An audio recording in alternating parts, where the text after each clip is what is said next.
Hey, everybody. Welcome into the podcast. We are back with another special bonus episode. Bonus episode. Oh, that was nice. You added a nice little, barbershop quartet tag at the end there. Bonus episode. All right. Well, we are not talking about barbershop quartets today. We're actually bringing back our top fives series, which, Brad, we haven't done one of these in a while. And we need to do them more often. I love doing the top fives. Yeah, I mean, and I'm really excited. Today's topic is top 5 movies about barbershop quartets. There it is. I don't know if there are 5 movies about. I've just tried to think. I was racking my brain. Biopics. I don't know. Top 5 biopics. Top 5 barbershop quartet biopics. That's it, man. So today we're actually doing top 5 movies that we love, but that IMDb does not like. So Brad actually reached out to me and we were kind of talking about this because the theme of season 5 on this show is just kind of like personal favorites or movies we want to revisit to see if they hold up. And a lot of times what we've come across is, a movie like Signs, the M. Night Shyamalan film, which I think on IMDb only has like a 6.8. And I just found that shocking because I gave it like at least a 9. I think, Brad, you gave it a 9 as well. Like there's certain movies that for some reason, it doesn't seem to click with the general public, but it does with us. Yeah, I think that there's just this reality that the general public sucks. They're wrong all the time, aren't they? And the proof of it is in the Marvel Cinematic Universe pudding. Oh, man. Listen, I went to see No Way Home just the other day. I finally got around to it. I finally jumped on the bandwagon. It was good. How'd you feel? It was good. It was good. It was a good movie. Good to hear. Yeah. It was good movie times were had. Yeah, as they always are with Marvel. Yeah. Here's the thing. I feel bad dogging on the MCU so much because they genuinely put out like anywhere from like C+ to A- movies, like really consistently. Mm-hmm. Like they put out a lot of good work. The two problems I have is that A, they're treated like every film is an A+ work. And B, they just destroy everything else. Like people act as if the MCU doesn't do well, then that's like bad for cinema. And I'm like, no, the fact that y'all won't go see literally anything else in theaters, but only Marvel movies, that's probably the biggest problem and what's going to destrory cinema in the next 5 years. How did we get down this rabbit hole again? I don't know, man. Every single time we press record, we are we're putting them on trial. I don't understand. We're here to do a top 5 episode, man. And it doesn't have anything to do with the MCU. All right. So the criteria, when Brad reached out to me, he said, what would you think about doing a top 5 where on IMDb, we have rated a movie at an 8 or higher, and IMDb users in general have rated it at lower than a 6.5. Like that was the criteria, right? Yeah, that was the beginning of the criteria. Honestly, I had a hard time finding movies that fit into that criteria. So all of mine are under a 7.0. I think the highest score I have is a 6.8. So for the most part, I would say that once you hit like 7.5 and up, that's pretty hard to do on IMDb. Right. Once you hit like 6.7, 6.8 and below, that's usually a sign that people don't like this movie. Mm-hmm. Yeah, see, I'm in the opposite boat as you, man, because I think I have like 9 or 10 movies that met the criteria, and I'm trying to figure out which ones would be in my top 5. So I'm really doing this on the fly today. I don't know if there's going to be any rhyme or reason to my list, but I'm excited to jump into it. And while we do it today, we have 2 whiskeys that were sent to us from a fantastic distillery in Indiana called Spirits of French Lick. They have really been making a name for themselves in the craft distillery industry the last few years. I have heard nothing but raves from people. Like every time I see people release year-end lists with their favorite whiskeys, Spirits of French Lick is always on there. So we were sent samples of their whiskey that's called the Morning Glory, which is a buckwheat bourbon. And then we've also been sent a sample of their William Dalton wheated bourbon. So 2 completely different flavor profiles, I would imagine, Brad, but I'm excited to try them both. Yeah, I love seeing whiskey coming out of Indiana that isn't sourced in Indiana. You know what I mean? Mm-hmm. Yes. That's actually coming from something that isn't a conglomerate. Yes. Absolutely. Yeah, so I'm really pumped to get into this today. All right, man. Well, let's jump into it then. Why don't you kick us off with your number 5 movie you love that the general public does not? Number 5. For me, this movie I genuinely did not expect to find on this list, but the movie Click, Adam Sandler, Kate Beckinsale, 2000 and I want to say like 5 or 6. Dude, I remember watching this movie as a 15, 16-year-old and thinking to myself, I've never seen a movie go from being like complete comedy for the first half of the movie to like tear-jerker drama by the end of the film. This movie wrecked me. And I think one of the reasons I love this movie so much, and I would probably give it like a 7.5 to an 8. There's a lot of flaws. It's very much so an Adam Sandler movie. But what I really loved about this movie was that it forced you to think about what are the things you're skipping over in life. And honestly, the more we get into a social media era, I feel like this movie was prescient. Like, my wife tells me about her friends at work who will sit on TikTok and scroll TikTok while they're having conversations with her. And that's just mind-boggling to me. That, like, in my mind, that is literally like pressing the fast-forward button on your life and just skipping over things.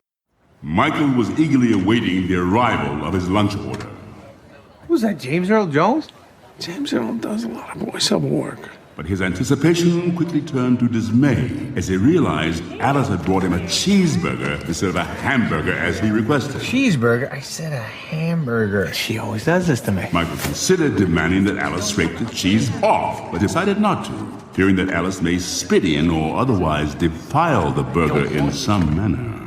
A wise decision, for that was exactly what Alice was planning to do. Ha ha ha! And so I really like Click. I think it has a really important message. And barring a lot of the fart joke type of humor that's in the movie, I do not think this deserves a 6.4. No, like that's the thing. It's not a great movie, but I really think that everything that it does very well. And the emotion towards the end of the movie is really earned. And, people have commented before on how Adam Sandler, when he does dramatic stuff, he's a really good actor. And I think the earnestness coming from him and especially from Henry Winkler in that scene where, you know what I mean? Like, I think you know what scene I'm talking about, but he fast forwards to the point where like his dad is an old man and he's going to die and it's going to be the last time he sees his dad. And he just outright rejects spending time with him. And you have young Adam Sandler like standing in the middle of this kind of, DVD fast forward scene of his own life, like shouting at his dad, like, please come back. I'm sorry. Oh my gosh, dude. It is like, you're right, dude. That scene wrecked me. So good. So yeah, man, I'm glad you put that one on here because even though it's not anywhere near approaching like a 10 out of 10 movie, I definitely think it's above a 6.4. Yeah. And honestly, I figured I'd get you with that father-son relationship right off the bat. You know me so well. So for my number 5, Brad, I'm actually going to go into a genre of movie that we've I don't want to say we've avoided talking about on this show, but we've really not dipped our toes into it. And that is the world of the quote unquote Christian movie. Brad and I are. Oh, man. Yeah. Brad and I are both, ostensibly pastors. We've both worked in churches. We both went to seminary. We have MDivs. Ostensibly, whether or not you're paid, I don't know. So the movie that I want to talk about is a film that came out just a few years ago, and it's called Risen. And the concept of the movie is it's told from the perspective of a Roman centurion who has basically been assigned to track down the body of Jesus after it disappears from the tomb. So it's told from the perspective of the Romans, and the Romans think that Jesus's body has been stolen, obviously. And it's a fictional story. And towards the end, he discovers what really happened with Jesus. And man, I gotta say, so many of these like Christian-y movies now are designed for the lowest common denominator. They're made for no money. They have like very few professional actors in them. Like if you've ever seen the God's Not Dead series, I apologize to you on behalf of Christians everywhere because it's horrific and horrendous. And this movie, I just feel like it had such a more deft hand behind it. Like the production values are there.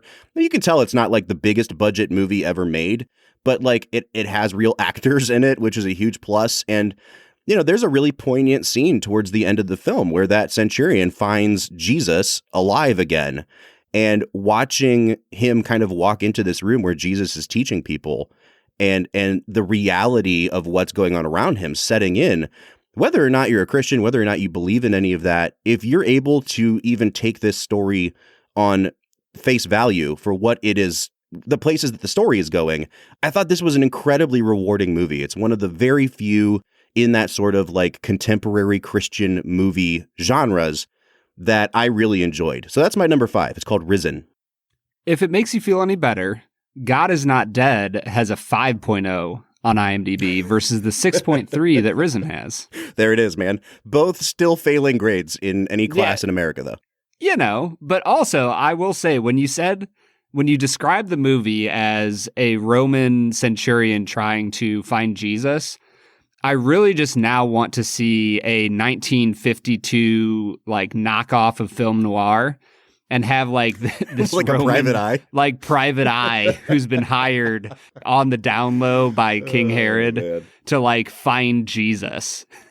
Either that, or we need like a National Treasure movie that's set back in Roman times, and then you just have Nick Cage saying, "I'm going to steal the body of Jesus," and that's the hook. Yeah, dude, I am 100% in. All right, man. What's your number 4? My number 4 movie, Bob, you kind of ruined it for me, as you do a lot of things. Oh, good. Signs has a 6.7. I hate to tell you that you were wrong, but I think it went down since the last time. People that listened to our episode like went and bombed that IMDb account afterwards. Yeah, they must have. It is a 6.7 out of 10. I probably should have done the work and looked up what I gave it. I think I gave it a 9, maybe an 8.5. That it's still bonkers to me. Honestly, we don't need to spend much time talking about it. A, go watch the movie. B, go listen to the episode that we recorded on it, because Signs is a phenomenal movie. And if you're willing to stop looking at Shyamalan as the twist director, if you're willing to start looking at him as a director of human relationships and how humans deal with trauma, you will have a phenomenal experience with that movie. Yeah, man. So go check it out. All right, man. For my number 4, I'm actually going to go with a movie that just came out, 3 years ago now? And it made absolutely no dent in the box office and no one talked about it. And the critics immediately dismissed it. But it was positioned as kind of an Oscar-y movie starring Hugh Jackman. And the movie's called The Front Runner. And it's a true story about a politician in the 1990s, late 80s, early 90s, I think, who got caught up in a sex scandal, and it ruined his whole career. And the way the movie unfolds, you kind of aren't sure at first if he really is, cheating on his wife, and you find out obviously that he is. But it was such a clever movie to come out kind of at the time that it did, because it was released into a very charged political climate in 2018. But it also, I don't know, it's just so interesting to see the way that they portrayed it. And, the factual elements of that story. I think the guy's name was Gary Hart. To see what would bring a politician, Democrat or Republican, down in the 90s versus what brings a politician down now. Like, it seems like such a minor little hiccup, that would be like a bump in the road of a politician's journey now. And I'll tell you what, man, I loved this movie. It might be, in my opinion, the best performance Hugh Jackman has ever given. I thought that, for the most part, they didn't try too hard to draw parallels to, the political climate of 2018. There were a couple moments that I was like, all right, you could have cut that line. But I walked out of that movie, I gave it a 9 out of 10. And on IMDb, it has a 6.1. So the critics didn't care for it. The general public didn't care for it. But almost everything about that movie worked for me.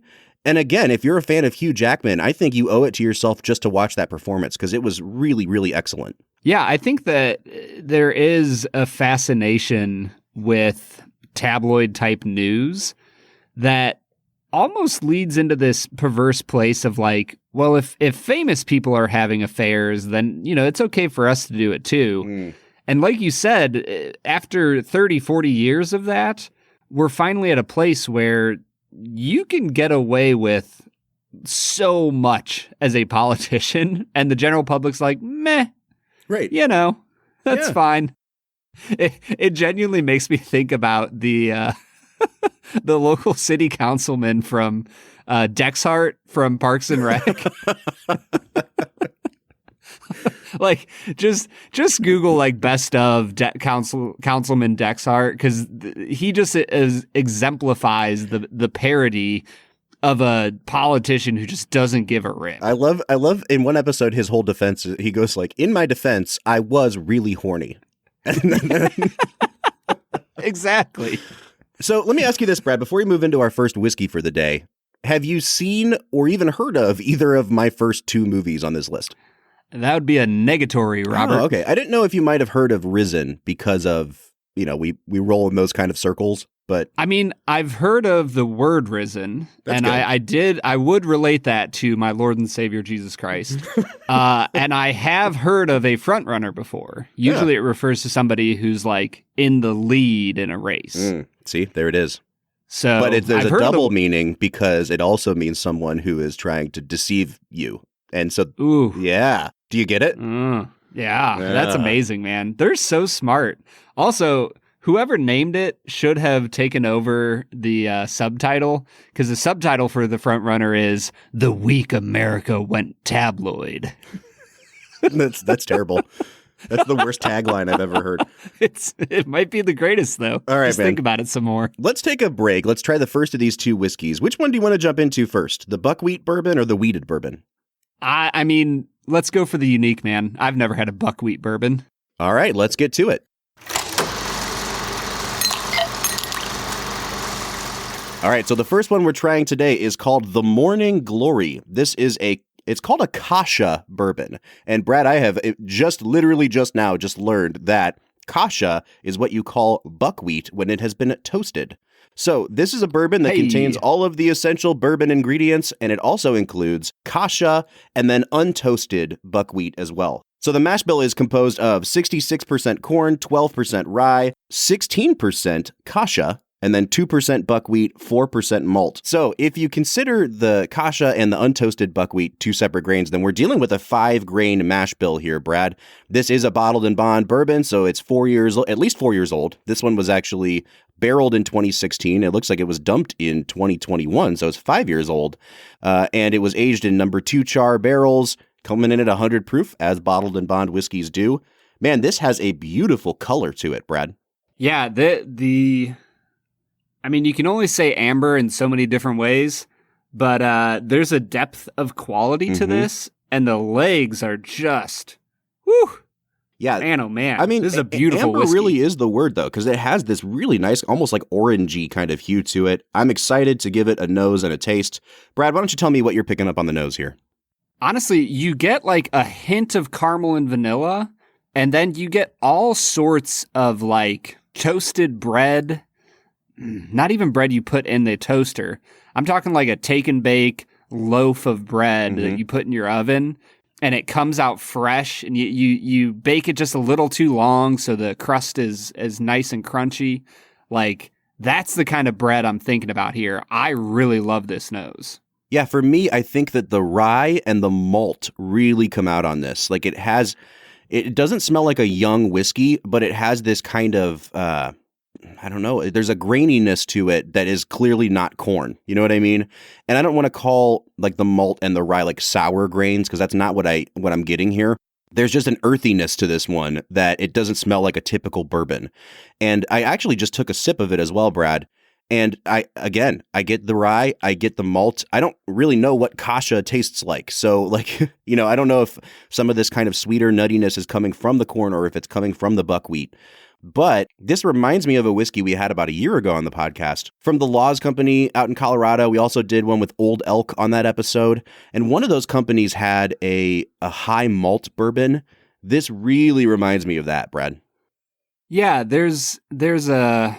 it's escaping me the exact way to describe this. There's just something earthy and grainy about it that is beautiful. And sometimes that's an indicator of a young whiskey, but I think when you keep the grain flavor on an older whiskey, this one's aged at least 5 years, there's something about that ages really nicely.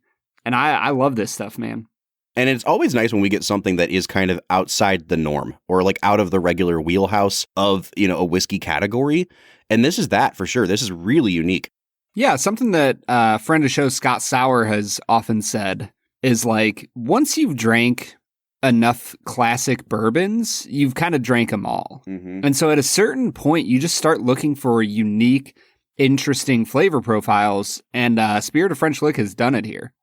All right, well, we're off to a good start with Spirits of French Lick. Why don't we get back into our top 5? So for my number 3 movies that I love but IMDb hates, I am looking at perhaps the greatest franchise of all time. We're talking about George Lucas's Star Wars. And Bob, you've known for a long time that I love the prequels. I think that they are criminally underrated. Star Wars Episode 1, I honestly was surprised about this. I thought it was going to be lower. It has exactly a 6.5 out of 10 on IMDb, which I was really happy about because I was expecting it to be like a 4.5, the way people talk about it, right? Mm-hmm. For me, I love Episode 1.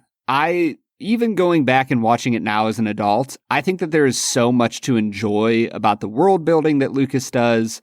I enjoy Ewan McGregor a lot. I think that the kid who plays Anakin isn't nearly as bad as what a lot of people say he is. Overall, I really love this movie. I would probably give it, in the same vein as Click, a 7.5 to an 8. It's obviously not a perfect movie. There is some awkwardness to the film that just comes when you have Lucas directing. I'm not a Star Wars fanboy to the point where every one of the movies is a 10 out of 10. My best friend in the world, he will argue till the day he dies that his favorite 6 movies are the Star Wars prequels and originals. And so for him, it's just a matter of where within the top 6 does this fall. I'm not quite at that point. There's a few movies better than Star Wars Episode 1. Just a few. Just a few. But all that being said, I really love Episode 1. I know it is you are not a fan of it, but I think it's worth more than a 6.5. Well, good for you. No, I will say this. Like, I truly think that movie is awful, like really bad. But I'm not going to poop on your pick here because what I think that I figured out is that when you talk about the prequels, I mean, everyone knows and agrees that the third one is the best one, right? Like Episode 3 is head and shoulders above the other two. And it's really just a matter of like, do you think it's good or do you think it's great? But then with the other two, I feel like people really stick up for one or the other. Like people are really a fan of the first one or really a fan of the second one. And there's not much crossover. Like if you love Episode 1, you probably don't like Episode 2 that much. And I rewatched all the prequels about a year ago with my wife, because she's never seen the prequels before. And like, for me, Episode 1 is a 2-hour movie that I could have sworn was 11.5 hours long. And we watched it in one sitting. And like, we were checking our phones for the time, I'd say 15 minutes into the movie. Like it never worked for me. But Episode 2, I was like, why do people hate this? Like, I really, really liked that movie a lot. So I'm kind of with you. Like, my pick would be the second one, but I understand that, I understand the impulse to stick up for one of these movies. Fascinatingly enough, both Episode 1 and 2 have a 6.5 on IMDb. Yeah, that sounds about right. But yeah. I'm sure that it's from like two completely different camps of people, too. Yes, 100%. All right, for my number 3, Brad, I'm picking a movie that I think some people will have seen and some people like you have probably never heard of. It's a movie that stars Matt Damon. It's from director Steven Soderbergh, so it has some prestige behind it, but it is just like an out-and-out comedy. It's a farce. It's called The Informant. All right, so it's about this guy who is basically a whistleblower against his giant corporation, and he wants to work with the FBI, and he really wants to be like an FBI agent like he sees on TV. And as the movie unfolds, what you find is like not only is this guy the most bumbling informant ever, but that he's been making everything up. And it's a true story. And they played the whole thing for laughs. It's really compelling. Matt Damon is a way better comedic actor than I think any of us would have probably expected. I mean, if you've seen the Ocean's movies, then you know that like he has good comic timing. But in this movie, he is playing such a hapless loser. And the way that you play that and make it actually funny is to play it completely straight. Like, he's playing this character as if this is a serious drama. And and because he's playing it so seriously, it makes everything even more funny. He seems like a real good guy. I hope he doesn't mind me calling him Brian instead of Agent Shepard. I might even try Bry out. This must be very different for him, talking to a guy like me instead of a bank robber or a drug dealer. I could see us fishing or whatever. What a good listener. You don't meet one of those every day. This movie just totally worked for me. I enjoyed the hell out of it. It's a short movie. I think, if you find it on Netflix, if it's streaming anywhere, you really should watch The Informant. Super enjoyable. What do you think you would give it out of 10? Well, on IMDb, I gave it an 8. So somewhere between an 8 and a 9. Like, it's kind of reminds me of like Chef in that way, the movie that we just reviewed. Yeah. Because like there's a ceiling for movies like this. Like, I don't know if I would ever give this movie a 10 out of 10 just because I don't really know like what a 10 out of 10 version of this looks like.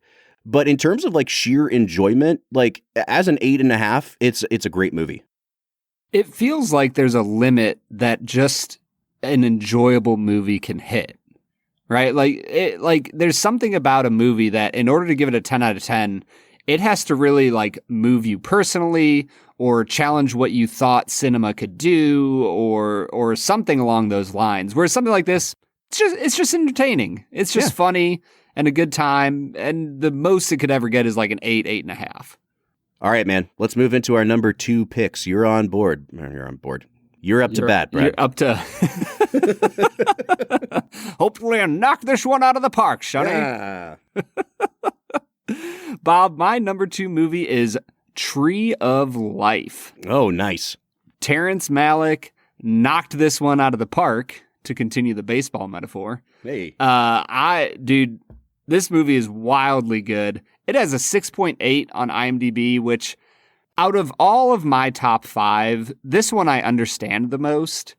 Art House is not built for the general population. It genuinely is built simply for the director and for the actors working on it. And it works for some people and it doesn't work for everybody. It worked for me. I gave it a 9 out of 10. I think this is probably the biggest gap for me in my top 5 from where I'm at to where IMDb is. And I understand it and I'm okay with it. I just think that the story of grace versus punishment is told so beautifully, and watching the transition in the main character when he grows to understand how his evil actions affect his family. It's just brilliant, and it's moving, and it challenges you and forces you to think, and I love it. Yeah, man. Nothing to add to that one.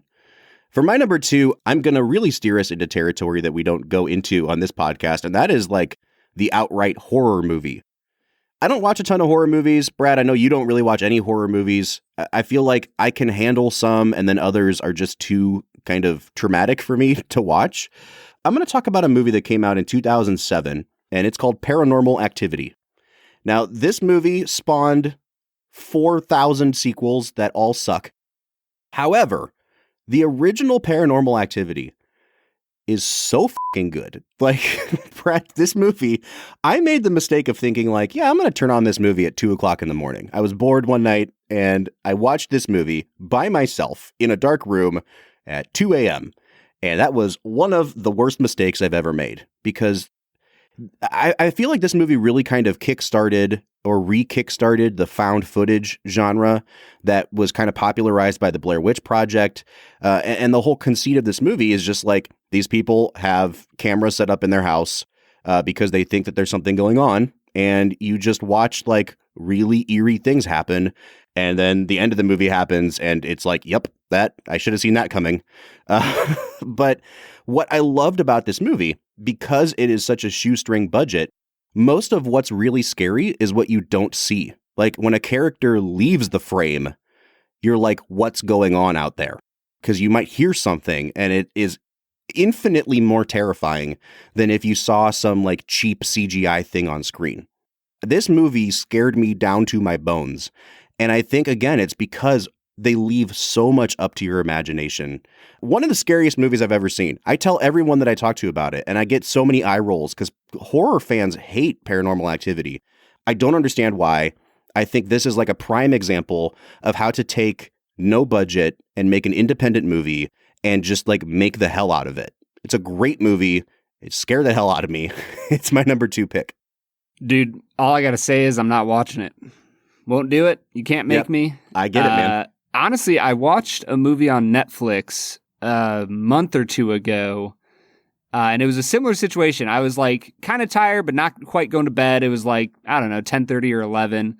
And I was looking through Netflix, and I saw a movie that I remember hearing about, and I thought looked intriguing. And so I turned it on. I can't even remember the name of it right now. It's Jake Gyllenhaal and Amy Adams, and he is a novelist, and he sends her this novel. Nocturnal Animals. Bro, that was one of the most terrifying movies I've ever watched. That's not even a horror movie, Brett. Sorry, this is a genuine, content warning. Bad stuff happens in this movie. If you don't like bad stuff happening, maybe don't listen for a second. Yep. The movie is about a family being forced off the road in the middle of Texas, and the wife and child are dragged away, raped, and murdered. And they show it in about as much a graphic way as they can, Bob. It is one of the worst things I've ever watched in my life, and there was nothing redeeming about it. There was no way, shape, or form that this was redeeming in the end. I hate that movie. I would give it a 1 out of 10. I recognize that there's a lot of good stuff they do in it. It is not a poorly made film, but it's a 1 out of 10 for me. And how does that relate to the Paranormal Activity thing? I'd probably give that a 1 out of 10 too. Maybe a 2 out of 10 if people don't get raped and murdered. I don't know. There's definitely murder, but yeah. Yeah. Well, great. On that note, man, I feel like Spirits of French Lake is really going to hate us because we keep segueing awkwardly into their whiskey.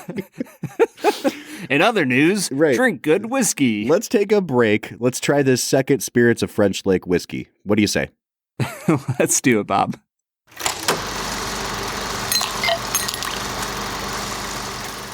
Bob, our second whiskey from the Spirits of French Lick is their William Dalton Bottled and Bond Weeded Bourbon. This one I am really excited about. I've already been nosing it a little bit. It's got a beautiful, beautiful smell. The mash bill comes in at 70% corn, 20% wheat, and 10% two-row caramel malt. Now, Bob, I have not heard of two-row caramel malt. Don't know what makes it different from one-row caramel malt. But so far, I'm really excited about it. What I'm most excited for here, and they noted this in all of their press materials as well, is that they're using caramel malt to add a little bit more sweetness to this whole thing. I'm really, really excited for this, man. Yeah, when I get into the nose, this is one of the most beautifully sweet whiskeys I've ever smelled. Like the caramel, if you told me that you just melted down a little bit of caramel and poured it in my glass, I'd be like, yeah, 100%. Totally makes sense to me. Let's drink it. I will say that it does still have a little bit of that note we were picking up on the first whiskey, that it's like it doesn't smell young, but it just smells like kind of intensely grainy. Does that make sense? Yeah, it really does. There's just this kind of foundational level of grain to this that you're right. You're not getting away from it from that buckwheat. No. Maybe it'll be different on the taste. So let's give it a sip, Brad. Bob, that's really nice. Honestly, it reminds me a little bit of an Irish whiskey. It's just got this like brightness. There's a little bit of fruitiness going on. I don't know, like a honeydew or a melon type of feel to it. It's very soft. There's not as much caramel as I thought there would be. Are you getting very much? No, I'm not. And I got to say, this one kind of tastes young to me, Brad. Like, even though it's 4 years old. Now, on the buckwheat bourbon, all their press materials noted that they used a number 2 char. So, like, when you buy barrels, you can get them charred to a specific, like, level of char. Alligator char, because of what it looks like on the inside. That's, like, the most charred you can get if you're plotting it all out on the spectrum. And I wonder if the lack of contact with like really deep char is kind of what is is causing these to taste a little young to me. Now, I don't know if they used number 2 barrels on this one or not, but like it has those same kind of young grain notes to me on the taste, and I wouldn't expect it at this age. Yeah, I'm with you, man. Both of them have just a little bit of that young taste that I don't enjoy as much. And maybe it's not young, maybe it's just the charring process that you just talked about. But overall, I think that they have really interesting flavor profiles. I think the buckwheat was fascinating. But I'm kind of with you. I think that there's just a little hint of something missing for me in these whiskeys. Now, I like the uniqueness of it, but whenever you go unique in a whiskey, there's a chance that the uniqueness isn't going to work for someone. I wouldn't go as far as to say it doesn't work for me. It's just not necessarily the first thing I would grab for off the shelf. Yeah, totally agree. I will say, like, at the end of the day, I am always down to champion a small producer or a small distiller. I think what the foundations of these whiskeys are excellent. I just think that, like, if you put them in like a number 4 char and aged them for 6 years, they would be mind blowing. Do you know what I mean? Yeah, I think a little more time in the barrel would do these some good, but hey, the Spirits of French Lick is putting out really great stuff. All right, well, we want to say thanks to Spirits of French Lick for sending us both of these bottled and bond bourbons. Brad, let's reveal our number 1 picks. Bob, my number 1 pick for a movie that I love just dearly, just absolutely adore, and IMDb gives a 6.5 out of 10. The Santa Claus. Oh, nice. Bob, tell me more. I think that Tim Allen is just the most perfect, reluctant Santa Claus that could ever exist. I think that the opening of the movie is nearly perfect. The way you have the estranged dad trying to connect with his son, who's at an age where he has no idea how to connect to him. The way they play off him, burning the Christmas dinner, it flies into that trope of like, incompetent father. But I don't think it does it in such a way that is hokey or I don't know, unoriginal. Mm-hmm. The scene at Denny's, the joke that literally always gets me is when he goes, "Come on, we're going to Denny's. It's an all-American establishment." And then there's just the massive business party of Japanese businessmen arguing with each other. That cutaway just gets me every single time. I love Santa Claus. I think it's very touching by the end of it, the way he connects with his son. It's a beautiful movie. I'd probably give it like an 8 to an 8.5. It's not. It falls into the vein of what we talked about with Chef and The Front Runner. It's an enjoyable, fun Christmas movie that I really love, and I was amazed to see that it has a 6.5 on IMDb. So, 2 quick thoughts on the Santa Claus. The first is it is in this group of like mid-90s Christmas movies that are very weirdly like way too adult for children. Like there's a lot of jokes in this movie that are very much for the parents. Like the movie starts with Santa Claus falling off a roof and dying. Like Tim Allen is responsible for manslaughter for murdering Santa and then covers up his crime by taking the mantle of Santa Claus upon himself. It's a very adult movie. He falls off the roof and then he waves at Tim Allen and then dies. He just kind of gives, it's a Yoda death, man. He gives up the ghost. Yeah. He got really old and he was tired of delivering presents. And so he just disappeared. He pulled a Yoda. I mean, it just kind of reminds me of Jingle All the Way in that fashion. Like that movie, I mean, like a man blows up police officers with a bomb. It's very weird to watch that movie with a child in 2022. The second thought I have on the Santa Claus is unrelated to the movie, but the title of the film is so clever that it actually ruined a whole generation of Americans on how to properly spell Santa Claus's name. Because I see everyone now spell Santa Claus with an E on the end. And that's not how Santa Claus is spelled. And the reason the movie is called The Santa Claus is that there is a clause in Santa's contract that, like, when Santa dies, the mantle gets taken up by somebody else. And that clause is the reason that Tim Allen becomes Kris Kringle. But it's just so funny because I feel like we've all seen the cover of that VHS so many times that everyone just thinks that that's how Santa Claus's name is spelled now. It's always bothered me. My movie changed history. It sure did, man. All right, Brad, for my number one, I didn't want to do this at number one because I'm really setting myself up for a disappointment here. But it's a movie that's going to be coming up later in season 5. And it's a movie called Young Adult. This is a film that stars Charlize Theron. It's directed by Jason Reitman, who was really just coming off of Juno. Like, Juno gets nominated for Best Picture. He gets nominated for Best Director. The screenwriter, Diablo Cody, wins the Oscar for the screenplay. And then this is like their next big project together. And this movie is like a dark comedy to the extreme. And it's not like a dark comedy in that like people are getting murdered or anything like that, but it's just like it is so hard-edged. It's so cynical. Like, I don't want to call it mean-spirited, but it kind of is. And the thing that I love about this movie is the main character, played by Charlize Theron, she was basically like the most popular thing in high school. She was the person that everyone worshipped, and she's just a jerk about it. And now her life is spinning out of control at like age 35 or whatever.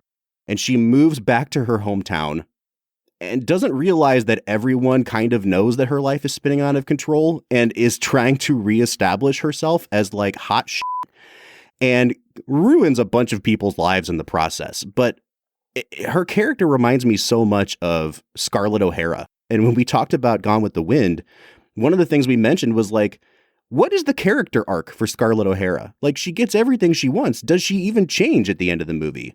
And I think this movie kind of keeps that in mind, where they really do kind of go for like the gut punch, cynical ending.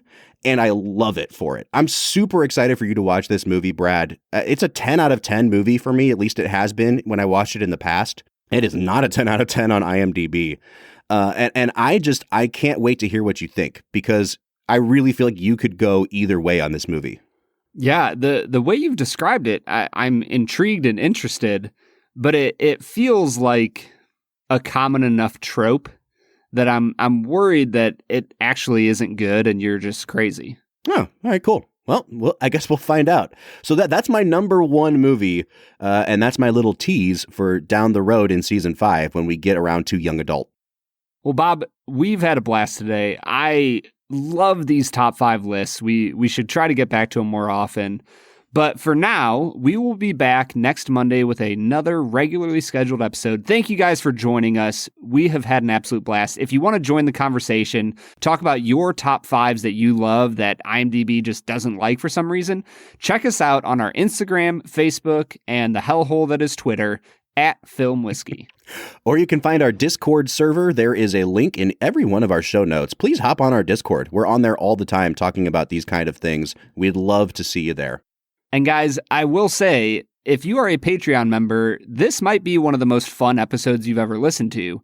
If you're not a Patreon member, you missed out on all sorts of just hilarious behind-the-scenes content of Bob and I trying to make this crazy thing we call a podcast. So if you want to jump onto our Patreon, it's a $3, $5, and $7 a month tier. Go check it out. It's patreon.com/filmwhiskey. All right, until next Monday, I'm Bob Book. I'm Brad G. And we'll see you next time.